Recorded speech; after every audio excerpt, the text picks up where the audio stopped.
Como é que foi sua experiência no Covid? O que foi o Covid para você, no âmbito da UTI? Houve crescimento profissional? Houve muita preocupação? Como é que foi? Perfeito sua análise. Eu acredito que, e Sandro também é uma das pessoas que gosta de discutir muito história, né? É um incentivador da... Eu acredito que o país nunca viveu uma pandemia, né? O país sempre... Então isso aí foi algo novo na vida da gente, que foi impactante, né? Você ao ponto de não identificar o próximo, isso trouxe um problema muito sério, porque você chegava com aquela capa, com aquela máscara, um óculos, não conhecia as pessoas. A insuficiência respiratória, né, foi muito severa, muito rápida. E eu, como fisioterapeuta, como a equipe, né, principalmente uma equipe onde eu também tinha que coordenar, a gente tinha que buscar protocolo específico. Sandro, ele é uma pessoa muito técnica, e ele fala, Ramonzinho, nós precisamos buscar melhorias, nós precisamos ter uma UTI diferenciada. Então, o que me chamou a atenção foi isso. Eram pacientes com insuficiência respiratória, e aí, ao mesmo tempo, a equipe estava muito amedrontada, por conta que estavam os aerosóis, e a gente buscava estudar alguma coisa para mostrar que a gente recebia algumas coisas que as pessoas não acreditavam naquele momento. E ainda bem com a figura de Sandro, ele sempre nos apoiou, né?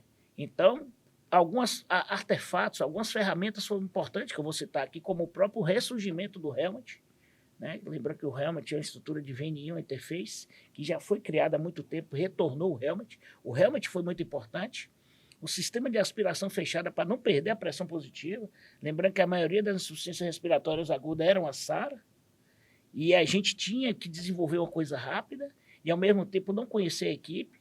A equipe por si só já estava muito cansada, porque a estrutura é muito diferente, mas o mais importante disso tudo foi um legado que a gente aprendeu, muitas coisas técnicas foram remodeladas, mas o mais importante é isso, a gente teve a sua confiança e o respeito, né, Evandro, para a gente trabalhar com a liberdade, igual você pontuou muito bem, porque a coisa técnica ela é séria, o paciente ele é grave, traz uma energia negativa, mas também se a gente não tiver uma pessoa que nos coordene de uma forma geral e dá uma certa leveza, a gente não aguenta. Eu estou falando aqui de pessoas que têm mais de 15, eu tenho 20 anos de terapia intensiva, eu não ia aguentar. Isso então, mesmo. O legado do Covid foi muito forte, a gente tinha que ter um crescimento muito forte espiritual e psicológico, mas de antemão eu falo, a empresa nos ajudou muito para desenvolver esse trabalho. E você, como é que foi lidar? Qual foi a dificuldade do Covid? Ficar com máscara, paramentado ali no plantão, aquele peso da paramentação, ou lidar com a mortalidade que era alta de pacientes que você não esperava que ia falecer? Como é que, ou ir para casa e não saber se 5 dias depois você ia estar... Exatamente. Fazendo jus aqui ao nome do podcast, né, tirando o jaleco, vamos falar um pouquinho da situação de Covid enquanto ser humano, assim, a gente ia trabalhar no início com medo, exatamente como você falou, com essa insegurança. Pô, será que o próximo a adquirir essa doença não sou eu? Se eu adquirir, como é que eu vou ficar? A gente via pacientes graves, pacientes jovens, sem comorbidades prévias, colegas, né, sendo internados. Então, era uma situação bastante crítica, assim. Sofria desconfiança dos amigos, né? Assim, tinha alguns círculos de amizade que... Não, você é médico, você trabalha com Covid, então não quero proximidade, não venha na minha casa, não vou na sua casa e coisa e tal. Então, a gente sofreu até uma certa discriminação nesse ponto, né? Lógico que não era um ambiente, não era um momento de estar fazendo visitas, recebendo visitas, mas, assim, eu sofri um pouquinho dessa discriminação. Você trabalha com Covid, então nós não vamos ter muita proximidade.